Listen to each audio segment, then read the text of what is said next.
Well, you might ask yourself why I'm wearing green today instead of the typical blue I'm always wearing in my presentations. Well, it has nothing to do with St. Patrick's Day, which happened last month. It has a little more something to do with all this sea of cash I've got in the backdrop behind me. What I wanted to do is do a deep dive into the cash transactions that are taking place on Oahu, because with the increase in interest rates we've been seeing over the past year or so, I had this hypothesis we must be having a lot more cash deals taking place, because that's definitely something I've been seeing more on the higher end. So I took a deep dive into what's been going on this first quarter of 2023 for single family homes on Oahu. And during that first quarter, there were 631 home sales that took place, and of those, 136 of them were actually cash transactions. And of those cash transactions that took place, roughly half of them took place in basically East Honolulu, or from downtown to Hawaii Kai. If you want to take a guess as to which neighborhood saw the most cash transactions, it was actually the Diamond Head region. And that basically encompasses Diamond Head and inland all the way down to Kuli'o'o. And 36 of the 136 transactions took place in that region of our MLS. Now, keep in mind, there's 12 regions on Oahu, and all three of the East Honolulu regions saw the bulk of those cash transactions.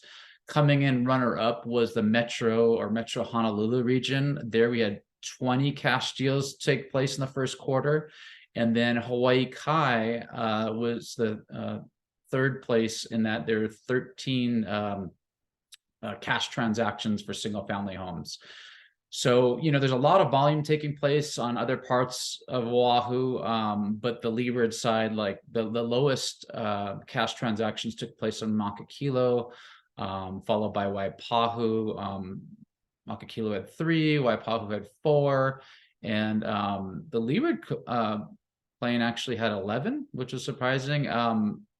Almost as many as Eva Beach, which had 12. So in any event, I just wanted to report on that.